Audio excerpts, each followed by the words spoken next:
안녕하세요. 기술 시간입니다.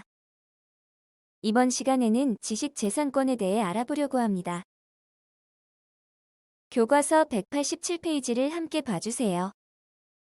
산업혁명으로 인해 많은 나라들이 산업화를 통해 국가 산업이 발전하고 경제가 부흥하는 것을 보면서 기술공학의 중요성을 인식하게 되었습니다. 국가가 더욱 발전하기 위해서 공학자들의 역할이 중요해지게 되었지요. 이에 공학과 기술이 지속적으로 발전하기 위해서 공학자와 기술자들의 아이디어를 보호할 수 있는 제도적 장치가 필요해졌고 지식재산권이라는 개념이 등장을 하였습니다. 지식재산권이란 지식활동에서 발생하는 문학, 예술 공연, 음반 방송, 발명, 공업 특허 등의 재산권을 부여한 것입니다. 공장 등에서 생산된 공산품, 실제 존재하는 물건에는 소유권의 개념이 있습니다. 다른 사람의 물건을 마음대로 사용하거나 가져가서는 안 되는 것이지요. 그렇다면 다른 사람의 아이디어를 마음대로 사용하는 것은 문제가 없는 것일까요? 물건의 소유권과 마찬가지로 아이디어에 대한 소유권을 인정하고 재산으로서의 권리를 부여한 것이 지식재산권이라고 생각하시면 될 것 같습니다. PCT, 페이던트 코어포레이션 트리티, 국제협력조약 국제출원은 한 번의 PCT 국제출원으로 PCT 동맹국의 동시에 특허를 출원하는 것을 말합니다. 과거에는 국가별로 따로 특허를 출원해야 해서 비용도 많이 들어가고 과정도 번거로웠는데 PCT 국제출원을 이용하면 많이 간편해졌다고 이야기할 수 있겠습니다. 우리나라의 PCT 국제출원 건수는 미국, 중국, 일본, 독일에 이어 5위에 머물고 있습니다.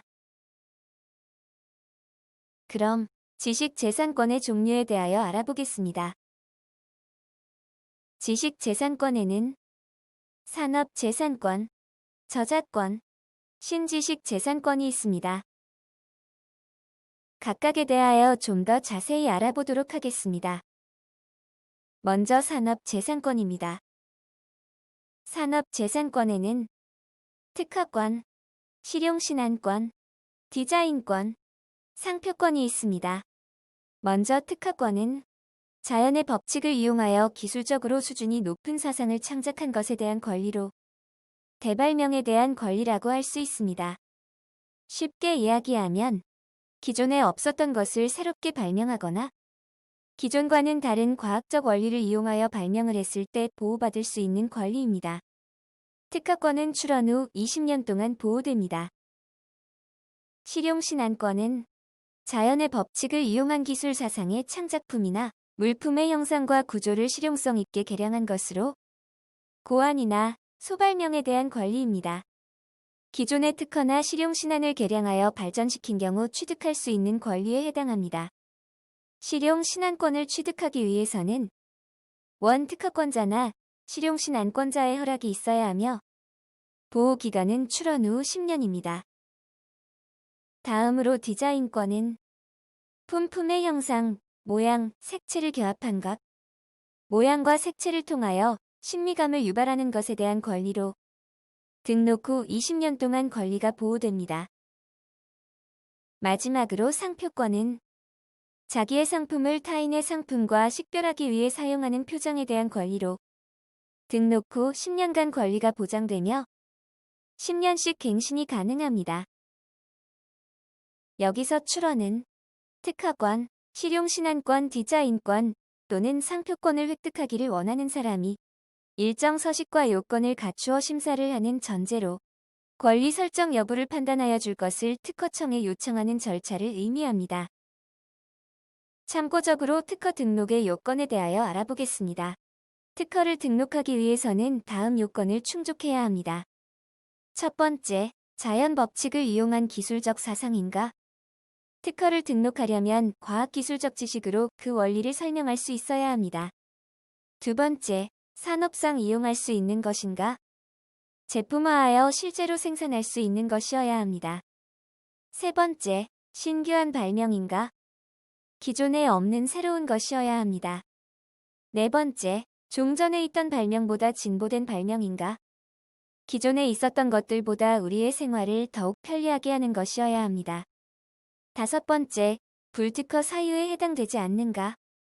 공공의 질서 또는 선량한 풍속을 문란하게 하거나 공중의 위생을 해할 염려가 있는 발명에 대하여는 신규성이나 진보성이 있더라도 특허를 받을 수가 없습니다. 6번째, 명세서의 발명이 구체적으로 기재되고 청구 범위는 명확한가?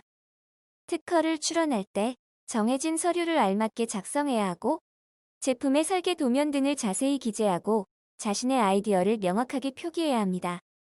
마지막으로 다른 사람보다 먼저 출원하였는가? 우리나라는 선출원주의를 따르고 있으며 같은 아이디어를 2명 이상이 출원한 경우 먼저 출원 신청을 한 사람이 우선하게 됩니다.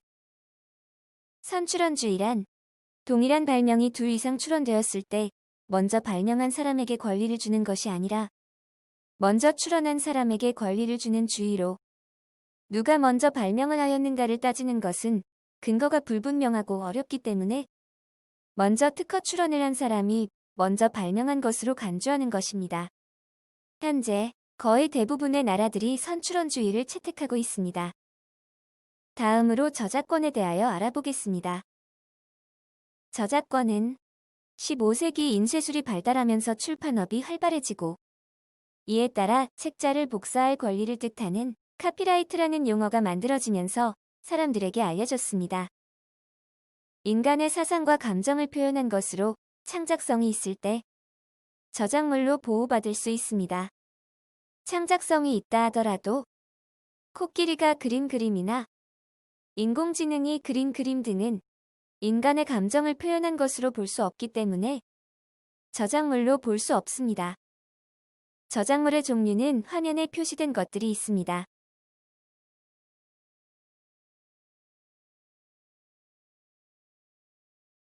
법령이나 국가 및 지방자치단체의 고시, 공고, 훈령, 법원의 판결, 결정, 명령, 사실의 전달에 불과한 보도 내용 등은 저작물에 해당하기는 하지만 공공의 이익을 위한 것으로 저작권에 의해 보호되지 않습니다. 저작권에는 다음과 같은 것들이 해당됩니다.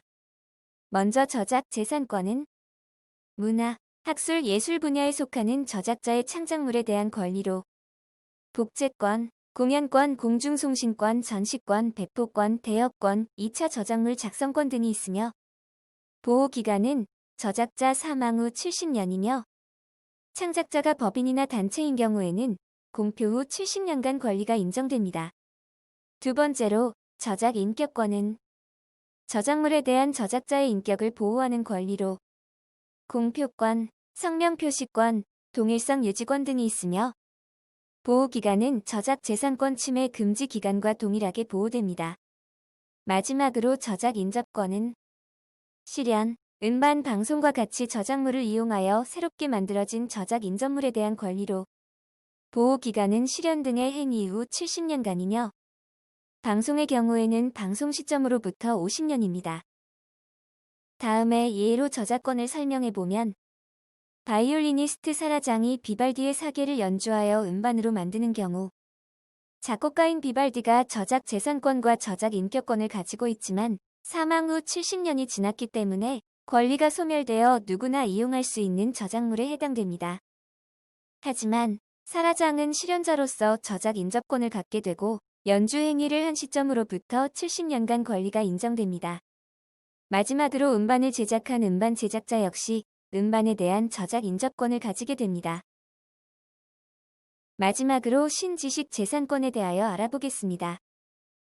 신지식 재산권은 기존의 산업 재산권이나 저작권으로 보호를 받을 수 없는 새로운 형태의 지적 창작물의 경제적 가치를 인정하고 보호하는 권리에 해당합니다. 컴퓨터 프로그램이나 데이터베이스, 디지털 콘텐츠 등은 산업 저작권에 해당합니다.